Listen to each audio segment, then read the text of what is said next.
Hello everyone, good evening. उम्मीद करती हूँ आप सभी अच्छे होंगे और स्वस्थ होंगे। हम आज ए.के. तिवारी भाग एक बुक, जिसका मैंने 6 चैप्टर करा दिया था बहुत पहले ही। किसी कारणवश वो मैंने बुक पूरी करा नहीं पाई थी, तो आज मैं शुरू कर रही हूँ ए.के. तिवारी भाग एक बुक, जिसको हम शुरू करेंगे चैप्टर 7 से। 6 चैप्टर तक मैंने करा दिया है। अगर आपने नहीं देखा तो मेरे चैनल पर जाकर देख सकते हैं, इसकी एक अलग से प्लेलिस्ट बनी हुई है। तो आज हम पढ़ेंगे चैप्टर 7 और 8 चैप्टर है, वो हाफ पढ़ेंगे। 2 पार्ट में ये वीडियो कंप्लीट होगी। तो चलिए देर ना करते हुए आज की वीडियो शुरू करते हैं। और अगर आपने मेरे चैनल को सब्सक्राइब ना किया हो तो मेरे चैनल को जरूर से सब्सक्राइब कर दें। वीडियो देखने के लिए आपका बहुत बहुत धन्यवाद। चलिए शुरू करते हैं आज की वीडियो। पहला हमें पढ़ना है आज समाजशास्त्र की प्राथमिक अवधारणाएं, प्रिंसिपल कॉन्सेप्ट ऑफ सोशियोलॉजी।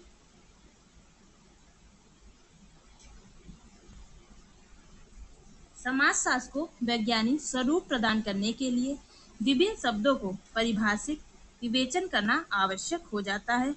हर विज्ञान के अपने शब्द होते हैं, जिनका अर्थ उस विज्ञान में अपनी तरह से लगाया जाता है।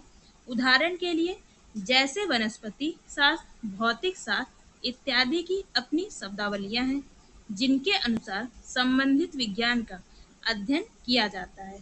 समाजशास्त्र की विषय सामग्री का आधार व्यक्ति एवं समाज है, जिसके संदर्भ में हम कह सकते हैं कि व्यक्ति स्वयं भावुक तथा समाज अमूर्त है, जिसमें सामाजिक संबंधों का क्षेत्र सम्मिलित किया जाता है, जो अत्यंत विस्तृत है तथा जिन्हें समझने के लिए विभिन्न शब्दों का उपयोग किया जाता है, जैसे समुदाय, समाज, समिति, संस्था इत्यादि। लेकिन समाजशास्त्र में हम उनका क्या अर्थ लगाते हैं, इसलिए उनका पारिभाषिक विवेचन कर लेना चाहिए, जिससे अध्ययन में अनुरूपता एवं वैज्ञानिकता का प्रतिपादन किया जा सके। समाजशास्त्र में प्राथमिक अवधारणाओं को परिभाषित करने का मौलिक उद्देश्य है उन शब्दों के बारे में यथार्थ, समान एवं वैज्ञानिक निष्कर्ष प्रस्तुत करना, जिनका हर व्यक्ति एक सा अर्थ लगाए तथा उनसे जो समाजशास्त्रीय निष्कर्ष प्राप्त किया जाए उनमें वैज्ञानिकता हो। प्राथमिक से तात्पर्य प्रारंभिक एवं अवधारणा का अर्थ है विचार। अवधारणा का क्या अर्थ है? विचार, अर्थात उन शब्दों का यथार्थ निरूपण जो समाजशास्त्र के लिए प्राथमिक है। कतिपय शब्दों को प्राथमिक कहने के पीछे निम्न तर्क दिए जा सकते हैं। समाज, समुदाय, समिति, संस्था इत्यादि को प्राथमिक इसलिए कहा जाता है कि इन्हीं के द्वारा समाजशास्त्र का मुख्य विषय सामाजिक संबंध का निर्माण हुआ है। समाजशास्त्रीय अध्ययन के लिए सबसे पहले इनका अध्ययन होना आवश्यक है, नहीं तो समाजशास्त्रीय अध्ययन किया ही नहीं जा सकता। सामाजिक घटनाएं इन्हीं शब्दों से संबंधित हैं, क्योंकि उनका मूल स्वयं समाज है, जिनको समझने के बाद ही सामाजिक घटनाओं को समझा जा सकता है। समाजशास्त्रीय व्यक्ति भी तो समाज का ही व्यक्ति है, जिसके लिए दैनिक बोलचाल की भाषा में कुछ शब्द प्रयुक्त किए, जिसे हम प्राथमिक अवधारणा कहते हैं। प्राथमिक इसलिए है कि ये व्यक्ति में प्रथम एवं मौलिक है। समाज एवं व्यक्ति का विकास इन्हीं समाज, संस्कृति, प्रथा से हुआ है, इसलिए ये प्राथमिक है। यही नहीं, समाजशास्त्रीय निष्कर्ष में भी आदि से अंत तक इन्हीं शब्दों का प्रयोग मिलेगा। व्यक्ति, समाज, संस्कृति इत्यादि, जिनका वास्तविक समाजशास्त्रीय अर्थ क्या है, समझने के लिए सबसे पहली दृष्टि इन्हीं पर जाती है। इसके बाद सामाजिक घटना को समझा जाता है। इन सब कारणों से हम इन्हें प्राथमिक अवधारणाएं कहते हैं, जो समाजशास्त्र के लिए प्राथमिक है, आधार है एवं मौलिक है, जिनको समझे बिना समाज का अध्ययन ना तो किया जा सकता है, ना ही उनके बारे में कोई निष्कर्ष ही निकाला जा सकता है, जिनका निर्माण स्वयं व्यक्ति से हुआ है। समाज, समुदाय, संस्कृति इत्यादि को व्यक्ति समाजशास्त्री द्वारा समझने के कारण हम इन्हें प्राथमिक कह सकते हैं, जिनकी अवधारणा स्वयं व्यक्ति समाजशास्त्री के लिए प्राथमिक एवं मौलिक है। क्योंकि उनका निर्माण एक तो स्वयं व्यक्ति द्वारा हुआ है तथा दूसरे वे व्यक्ति समाजशास्त्री को सबसे पहले प्रभावित करती हैं। ये प्राथमिक इस रूप में है कि सामाजिक संबंधों का निर्माण इन्हीं के द्वारा हुआ है। प्राथमिक अवधारणाओं के कुछ उदाहरण जैसे समाज मतलब सोसाइटी, समुदाय कम्युनिटी, समिति एसोसिएशन, संस्था इंस्टीट्यूशन, संस्कृति कल्चर, जनरीति फोकवेज, प्रथा कस्टम्स और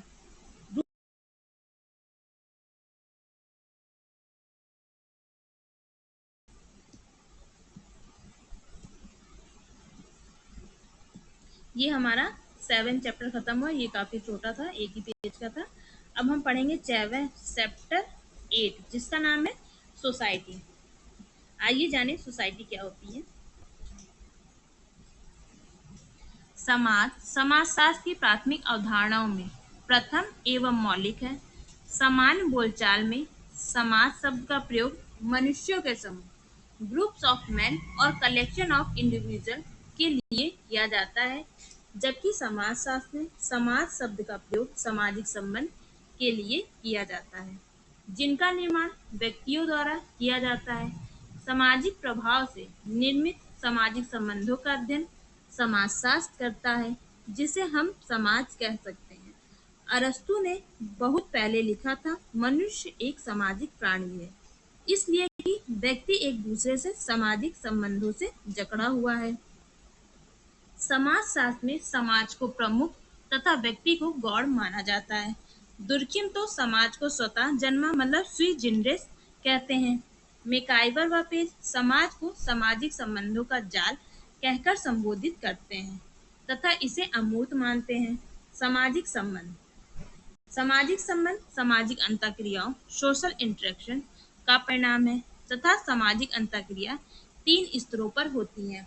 व्यक्ति और व्यक्ति के बीच अंतःक्रिया बिटवीन इंडिविजुअल्स, दूसरा है व्यक्ति और समूह के बीच अंतःक्रिया बिटवीन इंडिविजुअल्स एंड ग्रुप्स, तीसरा है समूह समूह के बीच अंतःक्रिया बिटवीन ग्रुप्स।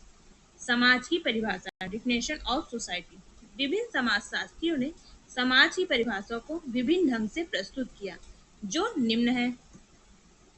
गिडिन्स के अनुसार समाज स्वयं एक संघ है, एक संगठन है, औपचारिक संबंधों का योग है, जिसमें भाग लेने वाले व्यक्ति एक दूसरे के साथ व्यवहारिक संबंधों में बंधे रहते हैं।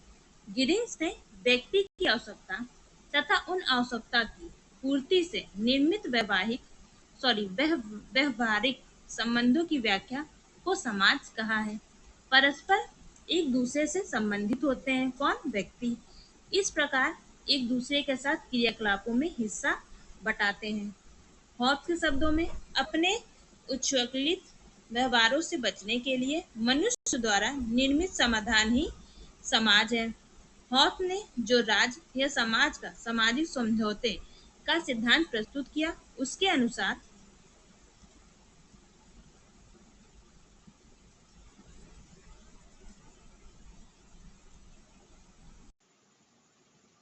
प्रारंभिक अवस्था में समाज की प्राकृतिक दशा में व्यक्ति उच्च श्रृंखल स्वभाव का था। समाज जैसी कोई सुव्यवस्था नहीं थी, बल्कि ताकतवर का शासन था। इसलिए सुख सुविधा एवं सुरक्षा के लिए व्यक्ति ने शक्ति की व्यवस्था का निर्माण कर समाज एवं राज्य का निर्माण किया। निष्कर्ष रूप से हम कह सकते हैं कि समाज एक साधन है, मतलब सोसाइटी को इन्होंने मीन्स बताया। राइट के अनुसार समाज का तात्पर्य केवल मनुष्यों के समूह से ही नहीं है, अपितु समूह में रहने वाले मनुष्यों के जो आपस के संबंध हैं, उन संबंधों के संगठित रूप को ही हम समाज कहते हैं। बोगार्ट्स के अनुसार रुचि या स्वार्थ के आधार पर समाज को परिभाषित करते हुए बोगार्ट्स कहते हैं कि समाज मनुष्यों का ऐसा समूह है जिसमें स्वाभाविक रूप से मानवीय रुचियों की समानता पाई जाती है। हॉवर्ड ओडम के अनुसार व्यक्तियों के आपसी संगत का ढांचा और जो कुछ भी ये संस्कृति प्रविधि एवं सभ्यता के क्षेत्र में प्राप्त करते हैं समाज है। इस प्रकार स्पष्ट है कि व्यक्ति ने अपनी आवश्यकताओं की भौतिक उपकरण एवं सभ्यता का निर्माण किया है, जिनके प्रभाव के फलस्वरूप मनुष्यों द्वारा निर्मित आपसी संबंध, एसोसिएशन, कार्यविधि एवं ढांचे को सम्मिलित रूप समाज है। C.H. फुले के अनुसार समाज प्रक्रियाओं एवं स्वरूपों का एक जटिल ढांचा है, जिनमें से एक प्रत्येक जीवित रहते हुए दूसरे से अंतःक्रिया करते हुए विकसित होता है। फूले ने अपने सामाजिक साव्य सिद्धांत में बताया कि सोशल ऑर्गेनिक थ्योरी के अनुसार समाज की परिभाषा, जिसके संदर्भ में उनका कहना है समाज सावयव की भांति निर्मित, व्यवस्थित और नियंत्रित होता है। जिस प्रकार शरीर के विभिन्न अंगों को मिलाकर सावयव का निर्माण हुआ है, उसी प्रकार समाज की विभिन्न संस्थाएं, व्यक्तियों ने मिलकर एक व्यवस्था का सृजन किया है, जिसे समाज कहते हैं, जिसमें व्यक्ति एक दूसरे से अंतःक्रिया करते हुए अपने व्यक्तित्व एवं समाज का विकास करते हैं। इस प्रकार समाज व्यक्तिगत विचारों के मध्य एक संबंध है। ये परिभाषा फूले ने नहीं दी है, बल्कि स्पेंसर ने दी है। यहाँ पर ये गलत टाइप हो गया है बाय मिस्टेक। आप भी कहेंगे मैम गलत पढ़ा रही हैं। तो ये है सामाजिक सावयव का सिद्धांत किसने दिया? स्पेंसर ने, ना कि फूले ने।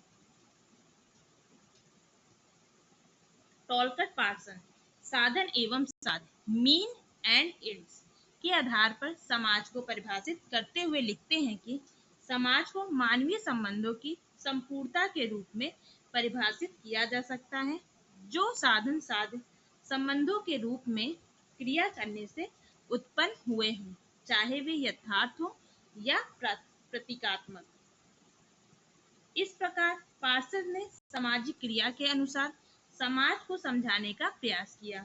उनका कहना है कि व्यक्ति की क्रियाएं साधन एवं साध्य से प्रभावित होती हैं, इसलिए समाज में सामाजिक क्रियाओं की प्रकृति के अनुसार ही सामाजिक संबंधों का निर्माण होता है। समाज में व्यक्ति की क्रियाएं या तो स्वाभाविक भी हो सकती है या प्रतीकात्मक भी। समाज के अंतर्गत व्यक्ति के पारस्परिक सामाजिक संबंधों का संपूर्ण क्षेत्र आता है। इसलिए आपने लिखा है समाज सामाजिक संबंधों की जटिलता है।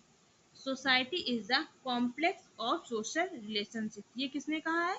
ये कहा है पार्सन ने। और समाज सामाजिक संबंधों का जाल है, ये किसने कहा कि है? ये कहा है मैकआइवर ने। सामाजिक क्रियाएं व संबंध मनुष्य द्वारा ही संपादित किए जाएंगे, इसलिए पार्सन ने मानवीय संबंधों जैसे शब्दों का प्रयोग किया है। र्यूटर के अनुसार समाज एक अमूर्त धारणा है, जो एक समूह के सदस्यों के बीच पाए जाने वाले पारस्परिक संबंधों की जटिलता, कॉम्प्लेक्स का बोध कराती है।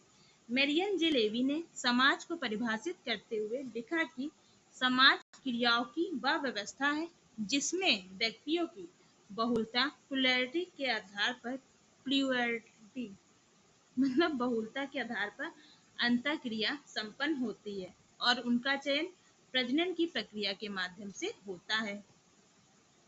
समाज स्वनिर्भर मतलब सेल्फ सफिशिएंट होता है, उसकी जीवन अवधि व्यक्ति की जीवन अवधि से बड़ी होती है। इस आधार पर निम्नलिखित विशेषताएं प्रकट होती हैं। समाज व्यक्तियों की अंतःक्रियात्मक बहुलता के लिए होता है, अर्थात समाज में अनेक व्यक्ति होते हैं, जिनमें परस्पर प्रत्यक्ष एवं अप्रत्यक्ष अंतःक्रिया होती है। इसके सदस्यों का चयन प्रजनन मतलब बर्थ, प्रवसन माइग्रेशन, विजय कॉन्क्विस्ट के आधार पर होता है। समाज में सदस्य पैदा होते हैं, बाहर से आते हैं अथवा युद्ध में विजयी होने पर ताकत के आधार पर स्थायी रूपेण रहने लग जाते हैं। क्या आप जानते हैं?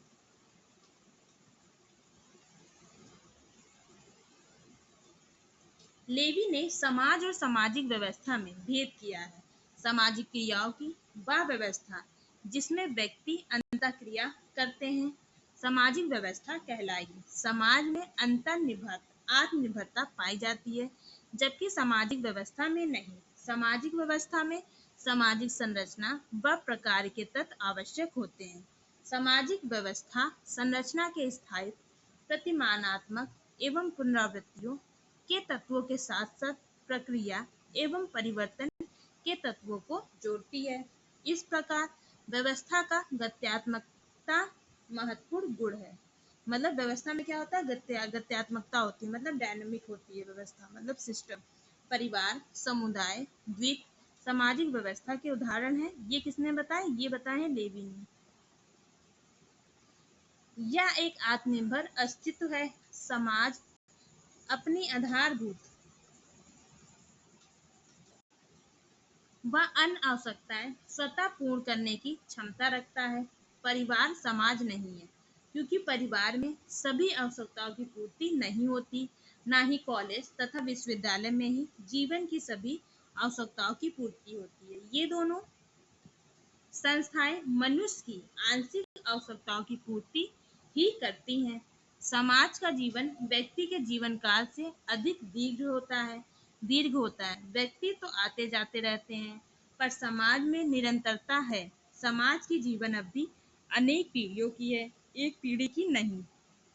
लेवी के अनुसार राष्ट्र, जनजाति, टोली, समाज के उदाहरण हैं। गिन्सबर्ग समाज के लिए व्यक्ति का एकत्र होना ही आवश्यक नहीं मानते, बल्कि उनमें पारस्परिक संबंध, म्यूचुअल रिलेशनशिप को अनिवार्य मानते हैं। जैसे व्यक्तियों के समुदाय को समाज कहा जाता है, जो कतिपय संबंधों या बर्ताव की विधियों द्वारा परस्पर एकीभूत हो। जो व्यक्ति इन संबंधों द्वारा संबंध संबद्ध नहीं होते या जिनके बर्ताव भिन्न होते हैं, वे समाज से पृथक होते हैं। जीडीएच कोल के अनुसार समाज समुदाय के भीतर संगठित समितियों एवं संस्थाओं की जटिल व्यवस्था है। लेपियर के अनुसार समाज मनुष्य का समूह का नाम नहीं है, बल्कि यह मनुष्य के अंतः संबंधों की जटिल व्यवस्था है।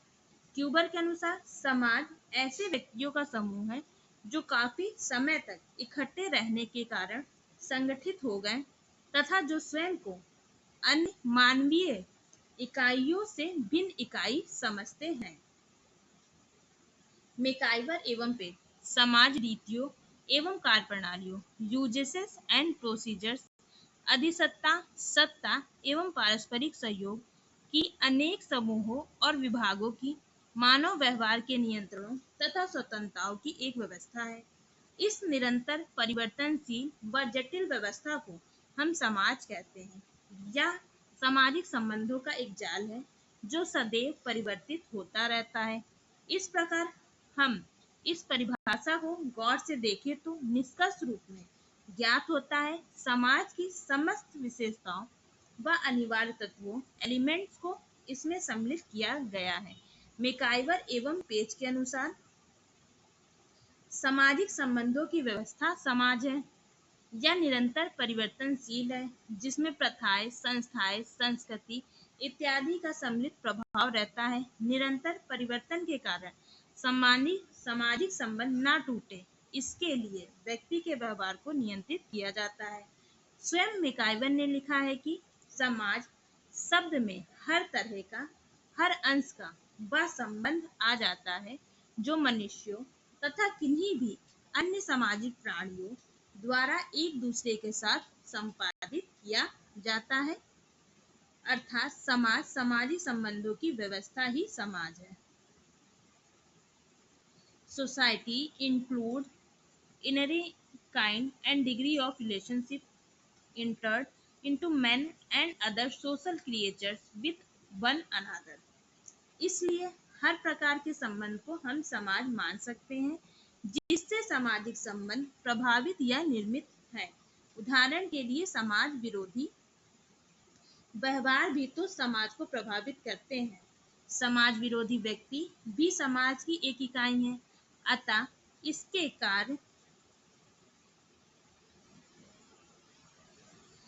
कार्यों का प्रभाव भी समाज पर पड़ता है। उपयुक्त परिभाषाओं का सार यह है कि समाज सामाजिक संबंधों की एक व्यवस्था है। राइट का कथन है कि समाज सार रूप में एक स्थिति, अवस्था अथवा संबंध है, अतएव आवश्यक रूप से यह अमूर्त है। रूटर के शब्दों में जिस प्रकार जीवन एक वस्तु ना होकर जीवित रहने की प्रक्रिया है, उसी प्रकार समाज एक वस्तु नहीं बल्कि सम्मिलन की प्रक्रिया है।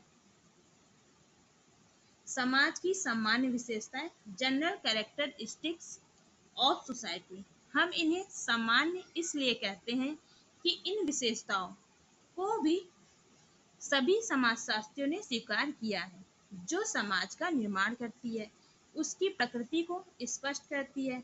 ऐसी सामान्य विशेषताएं निम्नलिखित है। पहली विशेषता अमूर्तता, एब्स्ट्रैक्ट। समाज सामाजिक संबंधों की व्यवस्था है। समाज अमूर्त है। राइट ने लिखा है, समाज को हम उनके बीच स्थापित संबंधों की व्यवस्था के रूप में परिभाषित कर सकते हैं। पारस्परिक सहयोग क्या है? ये समाज की विशेषता है। म्यूचुअल अवेयरनेस ज्ञातक है कि समाज सामाजिक संबंधों की व्यवस्था का नाम है। सामाजिक संबंधों का आधार व्यक्ति की मनोवैज्ञानिक दशाएं हैं। सामाजिक संबंधों के लिए पारस्परिक जागरूकता का होना आवश्यक है। जब एक व्यक्ति दूसरे व्यक्ति के प्रति जागरूक नहीं होंगे, तब तक उनके बीच संबंध विकसित हो ही नहीं सकते। मनुष्य एक सामाजिक प्राणी है, उसके पास चेतना एवं जागरूकता है। इस प्रकार व्यक्ति जब एक दूसरे के अस्तित्व एवं कार्य के प्रति जागरूक होंगे, तो उनके संदर्भ में कार्य को करेंगे तथा सामाजिक संबंधों का निर्माण होगा।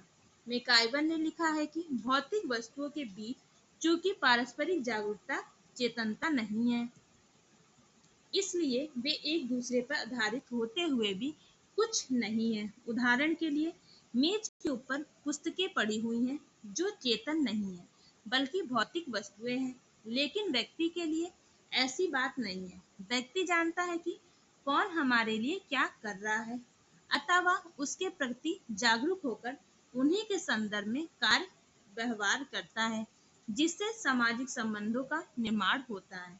मनुष्य के पास ज्ञान है, जिसकी वजह से एक दूसरे के प्रति जागरूक होता है, जो सामाजिक संबंध का आधार है, जिसको संकेत के रूप में इस तरह लिख सकते हैं। Individual knowledge, mutual awareness, social relation which we call society. मतलब सोसाइटी किसे कहेंगे? इसमें क्या होता है? ये व्यक्तियों का समूह होता है। ठीक है, इसमें क्या होता है? ज्ञान होता है, नॉलेज। म्यूचुअल अवेयरनेस मतलब पारस्परिक जागरूकता होती है। सोशल रिलेशन मतलब सामाजिक संबंध होते हैं। इस तो हम इसे क्या कहा जाएगा? समाज कहा जाता है। सामाजिक संबंध का आधार समान वस्तु तथा स्वार्थ है। Base of social relation is common object and common interest. सामाजिक संबंध का निर्माण तब तक नहीं हो सकता जब तक कि व्यक्तियों के बीच कोई समान स्वार्थ ना हो। समान स्वार्थ एवं समान वस्तु से हमारा तात्पर्य समाज के विभिन्न व्यक्तियों के लिए स्वार्थ एवं वस्तु समान हो, भले ही उनके बीच लाभ मतभेद हो, लेकिन अंततः ऐसे स्वार्थ उन सबके हों जिसके कारण व्यक्ति एक दूसरे के प्रति आकर्षित होते हैं तथा संबंधों का निर्माण कर सकते हैं। उदाहरण के लिए लड़ाई झगड़ा, युद्ध, संघर्ष इत्यादि सामाजिक संबंध को तोड़ते हैं एवं मरने मारने तक के लिए तैयार रहते हैं तथा पारस्परिक सहयोग उनके लिए कुछ भी नहीं है। लेकिन अगर गहरी दृष्टि से देखा जाए तो मूलतः उनका आधार स्वार्थ ही है, जिसकी पूर्ति के लिए जहां एक तरफ युद्ध करते हुए सामाजिक संबंधों का निर्माण करते हैं। समानता एवं भिन्नता का समन्वय, combination of likeness and differences in society. सामाजिक संबंध में समानता एवं भिन्नता का समन्वय है।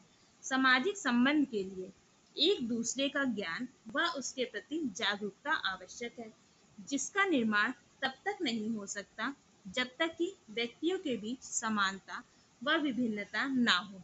लेकिन ऐसी विभिन्नता जिसमें व्यक्ति एक दूसरे के प्रति आकृष्ट हो, समानता के संदर्भ में होनी चाहिए।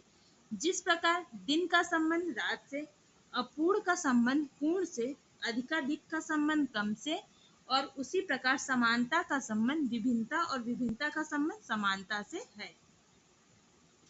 यह सामाजिक संबंधों के लिए आवश्यक है जिनके अनुसार समाज का निर्माण हुआ है।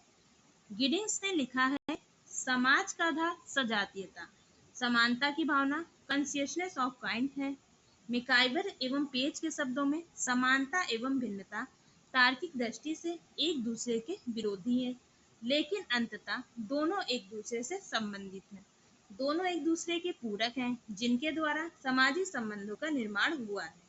समाज अन्य आश्रितता पर आधारित है। Society is based upon interdependence. समाज सामाजिक संबंधों की व्यवस्था है जिसकी विभिन्न निर्णायक इकाइयां हैं, व्यक्ति, समिति, संस्था इत्यादि। इसी प्रकार सामाजिक संबंध के विभिन्न पहलू हैं, आर्थिक, राजनीतिक, वैश्विक इत्यादि। सामाजिक संबंधों को विभिन्न कारक जैसे प्रौद्योगिकी, सांस्कृतिक, भौगोलिक इत्यादि प्रभावित करते हैं। इसी प्रकार जैसा कि ऊपर लिखा जा चुका है, समाज में भिन्नता व समानता एक दूसरे के पूरक हैं, सब मिलकर सामाजिक संबंधों का निर्माण करते हैं। इस प्रकार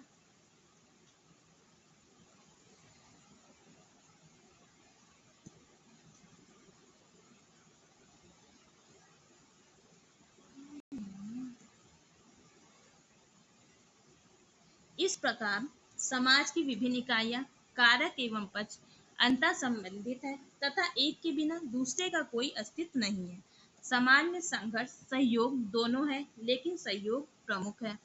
conflict and cooperation are both in society but cooperation is supreme.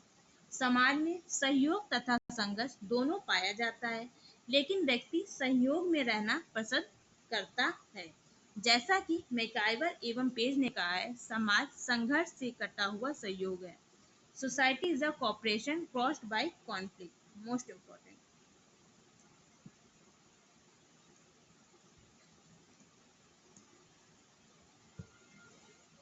समाज मनुष्य तक ही सीमित नहीं। Society is not limited to man only. MacIver और पेज ने अपनी पुस्तक सोसाइटी में इस बात का उल्लेख किया कि समाज को हम केवल मनुष्य तक ही सीमित नहीं कर सकते। उन्होंने लिखा है कि हमारी परिभाषा से यह स्पष्ट हो जाना चाहिए कि समाज केवल मानव प्राणियों में ही नहीं पाया जाता है, अनेक प्रकार के पशु समाज भी विद्यमान है। अधिकांश बच्चों को इस बात की जानकारी है कि चींटी और मधुमक्खी जैसे कीड़े में भी प्रशंसनीय सामाजिक संगठन मिलते हैं। इस प्रकार मैकाइवर व पेज कहते हैं, जहाँ कहीं जीवन है वहीं समाज है। मोस्ट इम्पोर्टेंट है। Whenever there is life, there is society. सामाजिकता, सोशिएबिलिटी। जॉर्ज सिमर सामाजिकता को समाज की एक मुख्य विशेषता मानते हैं, क्योंकि मनुष्य एक सामाजिक प्राणी है। सामाजिकता की प्रवृत्ति के कारण ही उसने सामाजिक संबंधों का निर्माण किया है। मैकाइवर व पेज ने समाज के लिए 7 आवश्यक तत्वों का उल्लेख किया है। कौन कौन से 7 चीजें हैं? पहला है रीतियां, यूजेस। दूसरा है कार्यप्रणालियां, प्रोसीजर। तीसरा है अधिकार, अथॉरिटी। चौथा है पारस्परिक सहयोग, म्यूचुअल एड। पांचवा है समूह उपविभाग, ग्रुपिंग एंड डिवीजन। छठा है मानव व्यवहार के नियंत्रण, कंट्रोल ऑफ ह्यूमन बिहेवियर। सातवां है स्वतंत्रता, लिबर्टी। मोस्ट इंपॉर्टेंट है, इसे लर्न कर लीजिएगा कि मैकाइवर ने 7 कौन से तरीके बताए हैं। मैकाइवर व पेज समाज के लिए निम्नलिखित 3 बातों को आवश्यक मानते हैं। व्यक्तियों की बहुलता, मतलब प्लुरैलिटी ऑफ इंडिविजुअल, सामाजिक संबंध, सोशल रिलेशनशिप तथा सामाजिक अंतःक्रिया, सोशल इंटरेक्शन। किंग्सले डेविस समाज के मूलभूत 6 तत्वों का उल्लेख करते हैं। सामाजिक संगठन, सोशल ऑर्गेनाइजेशन पहला है। दूसरा है जनसंख्या। तीसरा है अंतःक्रिया। चौथा है श्रम विभाजन या सदस्यों में विशेषीकरण। पांचवा है सदस्यों का एक दूसरे के संपर्क में आना, इस प्रकार के संपर्क के लिए कुछ प्रेरणाओं का होना। और छठा है सामाजिक व्यवस्था की निरंतरता को बनाए रखने की आवश्यकता। रूसो ने सामान्य हित, कॉमन इंटरेस्ट। गिडिंस ने समता की चेतना, कॉन्शियसनेस ऑफ काइंड। चार्ल्स पुणे ने हम भावना, बी फीलिंग।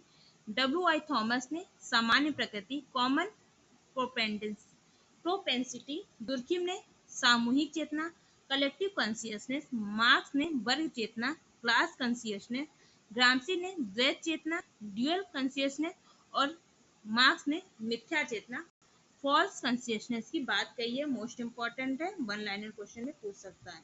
समाज व साव्यव के संबंध में कॉम्ट, स्पेंसर और दुर्खिम ने अपने विचार प्रकट किए हैं। कॉम्ट ने कहा कि समाज एक सामूहिक साव्यव है, मतलब कलेक्टिव ऑर्गेनिज्म है। स्पेंसर ने कहा समाज एक साव्यव के समान है, और दुखी ने कहा समाज एक साव्यव है अर्थात जीवधारी मानते हैं। तीनों देखिए, तीनों ने ही कहीं ना कहीं समाज को साव्यव ही माना है। सबकी डिफिनेशन आप याद कर लीजिएगा, वन लाइन की तो है। वर्तमान समाजशास्त्रियों द्वारा समाज की मूर्त व्याख्या की जा रही है, जिनमें जॉनसन प्रमुख हैं। जॉनसन समाज के लिए 4 तत्वों को आवश्यक मानते हैं। मोस्ट इंपॉर्टेंट, कई एग्जाम में अब तक पूछा जा चुका है। पहला है निश्चित क्षेत्र, मतलब डेफिनेट टेरिटरी। दूसरा है प्रजनन, सेक्सुअल रिप्रोडक्शन। तीसरा है विस्तृत संस्कृति, कंप्रेसिव कल्चर। और चौथा है स्वतंत्रता, मतलब independence. Fairchild, Ralph Linton, George Simmel भी समाज को समूह के रूप में मूर्त परिभाषित करते हैं। समाजों का प्रकार, टाइप्स ऑफ सोसाइटी। वैसे तो समाज को मुख्यतः सरल तथा जटिल 2 रूपों में वर्गीकृत किया जाता है, लेकिन विभिन्न विद्वानों ने विभिन्न प्रकार के वर्गीकरणों का उल्लेख किया, जो निम्नलिखित हैं। सर हेनरी मैन ने समाज को 2 भागों में विभाजित किया है। पहला है परिस्थिति समाज और दूसरा है संविदा समाज, मतलब स्टेटस सोसाइटी, और दूसरा कॉन्टेक्ट सोसाइटी। आइए जानें ये क्या होती है। परिस्थिति समाज, विशेषकर वह समाज जिसमें प्रदत्त परिस्थिति का महत्व अधिक होता है। ग्रामीण समाज, सरल समाज, भारतीय जाति आधारित समाज को परिस्थिति समाज माना जाता है। संविदा समाज, जिसमें अर्जित परिस्थितियों का महत्व अधिक होता है। मैक्स वेबर भी 2 प्रकार के समाजों का उल्लेख करते हैं। पहला है परंपरागत समाज, ट्रेडिशनल सोसाइटी, और दूसरा है तार्किक समाज, मतलब रैशनल सोसाइटी। हॉवर्ड बेकर 2 प्रकार के समाज बताते हैं। एक है पवित्र समाज, मतलब सैक्रेड सोसाइटी, जिसे ग्रामीण समाज कह सकते हैं। दूसरा है धर्मनिरपेक्ष समाज, सेकुलर सोसाइटी, जिसे नगरीय समाज कहा जा सकता है।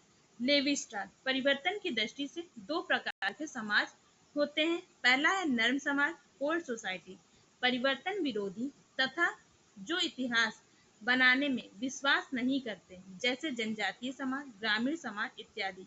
इन्हें क्या नरम समाज कहा जाता है, मतलब कोल्ड सोसाइटी कहा जाता है। गर्म समाज किसे कहते हैं, हॉट सोसाइटी, परिवर्तनशील तथा इतिहास बनाने में विश्वास करते हैं, तो उसे क्या कहते हैं, हॉट सोसाइटी, जैसे नगरीय समाज। राइन हॉर्टन ने 2 प्रकार के समाज का उल्लेख किया है। एक है शीत समाज, दूसरा है उष्ण समाज। ध्यान रहे, लैंडिस द्वारा द्वितीय समूह को शीत जगत, मतलब कोल्ड वर्ल्ड कहा गया है। मोस्ट इंपॉर्टेंट है।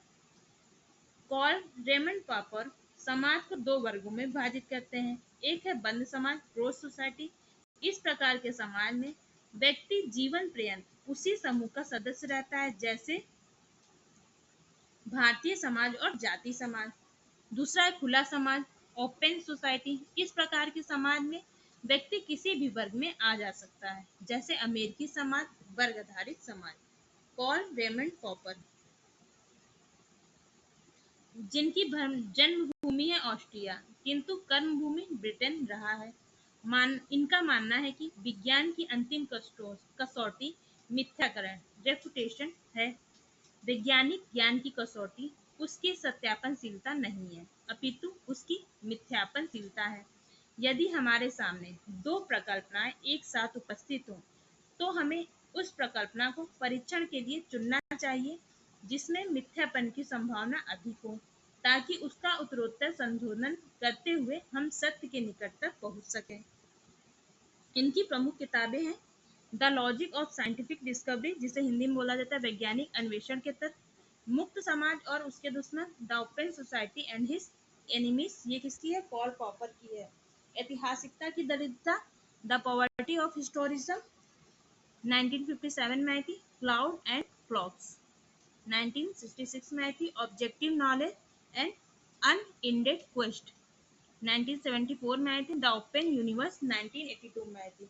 इसमें 3 बुकें मोस्ट इम्पॉर्टेंट है। एक है द लॉजिक ऑफ साइंटिफिक वाला याद कर लीजिए, दूसरा है द पॉवर्टी ऑफ हिस्टोरिज्म और तीसरा है the open society and his enemies. Levy Bruhl समाज को 2 भागों में विभाजित करते हैं। एक है अतार्किक समाज मतलब नॉन लॉजिकल सोसाइटी, दूसरा है तार्किक समाज मतलब लॉजिकल सोसाइटी। रॉबर्ट रेडफील्ड भी 2 प्रकार के समाज का उल्लेख करते हैं। लोक समाज मतलब फोल्क सोसाइटी। लोक समाज लघु या छोटे, दूर दूर छिटके हुए, अलग अलग, अनपढ़ तथा सामाजिक रूप से समृद्ध सजातीय समाज होते हैं। यह समाज स्वतः विकसित होते हैं। इनमें व्यक्तिगत संबंध या व्यवहार स्वतः स्फूर्त होते हैं। नगरीय समाज अर्बन सोसाइटी अवैयक्तिक संबंध होते हैं, औपचारिक व्यवहार होते हैं, अत्यधिक विषमता पाई जाती है, अत्यधिक जनघनत्व होता है, दिखावा इस समाज की विशेषता है। किसकी? नगरीय समाज की। हर्बर्ट स्पेंसर समाज के आंतरिक एकीकरण इंटरनल इंटीग्रेशन के आधार पर समाज को 2 भागों में विभाजित करते हैं। एक है शिकारी सैनिक युवत्सु समाज मतलब मिलिटेंट सोसाइटी। इस समाज की विशेषताएं हैं परंपराओं का महत्व, अनिवार्य सहयोग। दूसरा है औद्योगिक समाज मतलब इंडस्ट्रियल सोसाइटी। इस समाज की विशेषता है सदस्यता ऐच्छिक होती है, ऐच्छिक सहयोग मतलब वॉलंटरी कोऑपरेशन होता है, लिखित कानूनों का महत्व होता है और औपचारिक संबंध होता है। स्पेंसर द्वारा समाज के 4 स्वरूपों का उल्लेख किया गया है। एक है सरल समाज सिंपल सोसाइटी, दूसरा है सम्मिश्र समाज मिक्स सोसाइटी, तीसरा है दोहरे सम्मिश्र समाज डबल मिक्स सोसाइटी और चौथा है तिहरे सम्मिश्र समाज मतलब triple mix society. Most important है, लर्न कर लीजिएगा। दुर्खिम समाज के 4 स्वरूप बताते हैं। ये कौन कौन से बताते हैं? दुर्खिम सरल समाज जिसे सिंपल सोसाइटी कहते हैं, बहुखंडीय सरल समाज पॉलीसेगमेंटल सिंपल सोसाइटी, तीसरा है साधारण मिश्रित बहुखंडीय समाज सिंपल कंपाउंडेड पॉलीसेगमेंटल सोसाइटी और चौथा है दोहरे मिश्रित बहुखंडीय समाज डबल कंपाउंडेड सोसाइटी। फर्नांडिस टोनिस 2 प्रकार के समाज की बात करते हैं। एक है समुदायात्मक समाज मतलब गैमिनसॉफ्ट और दूसरा है समितात्मक समाज मतलब गैसेलसॉफ्ट। इवांस प्रिचार्ड 2 प्रकार के समाज बताते हैं। एक है अशीर्षित समाज मतलब एसिफलस सोसाइटी, वह समाज जिसमें कोई औपचारिक सत्ता नहीं होती है, औपचारिक मुखिया नहीं होता है। समाज के बुजुर्ग लोग सामाजिक परिपाटियों के आधार पर कानून व्यवस्था चलाते हैं। अशीर्षित समाज कहते हैं। अधिकांश जनजातियां समाज में यही व्यवस्था देखने को मिलती है। दूसरा है शीर्षी समाज मतलब सिफिलिस सोसाइटी जिसमें औपचारिक मुखिया व सत्ता होता है, शीर्षी समाज कहलाता है। इवांस प्रिचार्ड इवांस प्रिचार्ड ने अफ्रीका के न्यूर जनजाति तथा सूडान की एजेंडे जनजाति का अध्ययन किया। कुछ समय के लिए अनूक जनजाति का भी अध्ययन किया था। प्रिचार्ड ने न्यूर में पाए जाने वाले प्रेत विवाह का उल्लेख किया है। प्रिचार्ड द्वारा जनजातीय समाज में विद्यमान जादू टोना विचक्राफ्ट का भी वर्णन किया गया है।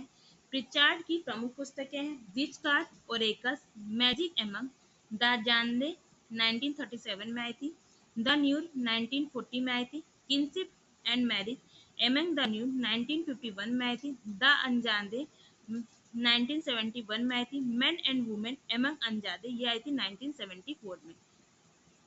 डेविड रिजमैन 3 प्रकार के समाज का उल्लेख करते हैं। एक है स्वनिर्देशित समाज इंटर डायरेक्टेड सोसाइटी, एक ऐसा समाज जो अपने विशिष्ट सदस्यों में समाजों अनुमोदित जीवन जीने संबंधी सामाजिक चरित्र को प्रश्रय देता है। यह सामाजिक चरित्र जीवन के प्रारंभिक वर्षों में लक्ष्यों के आंतरिकरण का परिणाम होता है।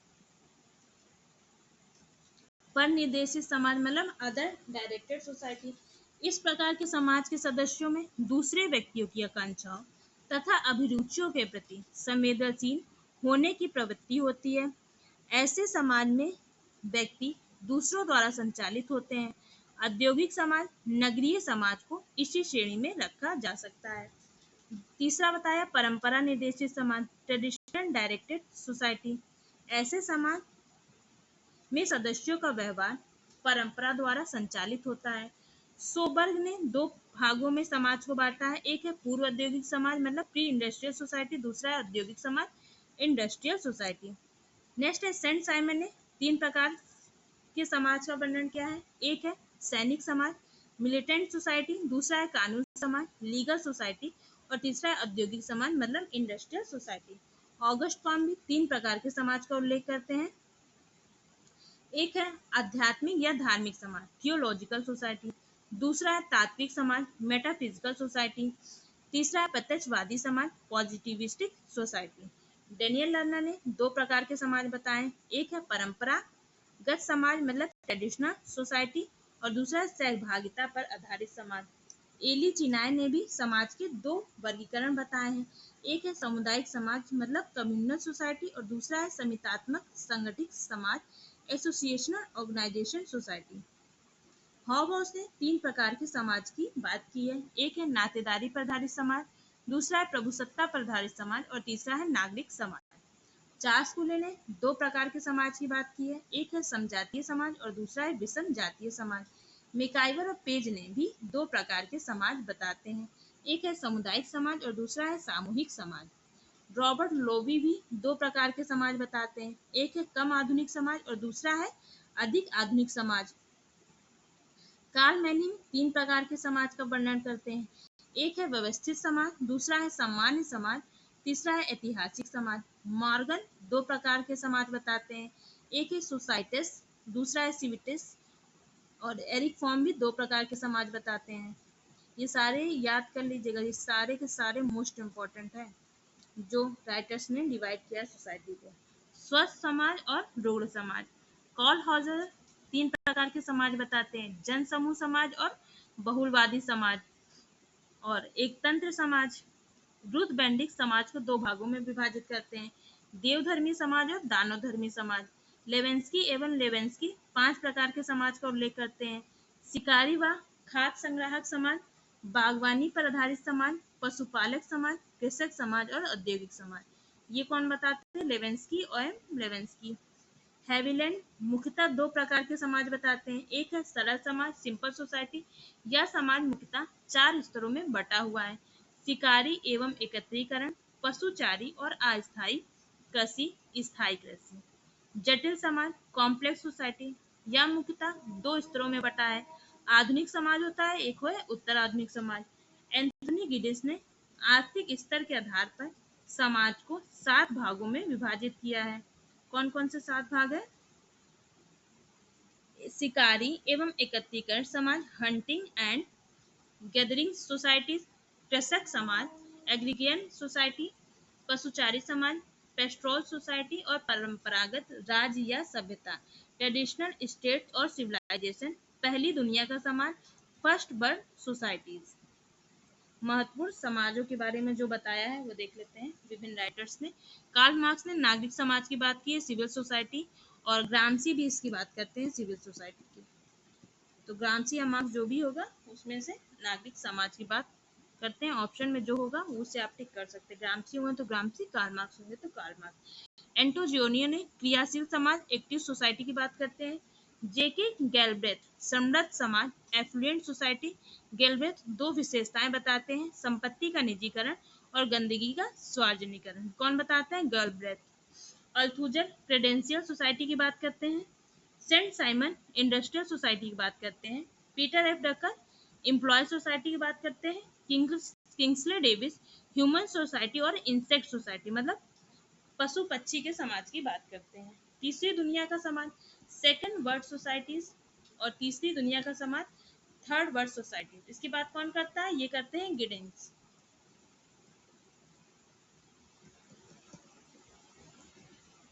रॉड बेनेरॉक 2 प्रकार के समाज का उल्लेख करते हैं। एक है मध्यस्थ समाज कंसेंसस सोसाइटी और दूसरा है बाध्यता मूलक समाज कोहर्सन सोसाइटी। एफजी वेदी ने 2 प्रकार के समाज बताए हैं। एक है खंडित समाज सेगमेंटरी सोसाइटी जनजाति समाज, इस प्रकार का समाज है, और दूसरा है जैविक समाज ऑर्गेनिक सोसाइटी जाति व्यवस्था, इस प्रकार का समाज है। कार्ल मार्क्स मुक्ता व्यवस्था के आधार पर 2 प्रकार के समाज का उल्लेख करते हैं। एक है वर्ग विहीन समाज क्लासलेस सोसाइटी और दूसरा है वर्ग समाज क्लास सोसाइटी। सिगमंड फ्रायड बर्न प्लेट दो प्रकार के समाज बताते हैं। एक है पेटुसफिलिक सोसाइटी और है दूसरा है पेरुसफोबिक सोसाइटी। विद्वानों ने समाज के वर्गीकरण को निष्कर्षतः सुविधा अनुसार चार भागों में बांटा है। एक है जनजातीय समाज मतलब ट्राइबल सोसाइटी, दूसरा है कृषक समाज पीजेंट सोसाइटी, तीसरा है औद्योगिक समाज इंडस्ट्रियल सोसाइटी और चौथा है उत्तर औद्योगिक समाज पोस्ट इंडस्ट्रियल सोसाइटी। अब हम जनजातीय समाज से नेक्स्ट वीडियो में कंप्लीट करेंगे। अगर आपको वीडियो पसंद आई हो वीडियो को लाइक शेयर सब्सक्राइब जरूर कर दें। वीडियो देखने के लिए आपका बहुत बहुत धन्यवाद।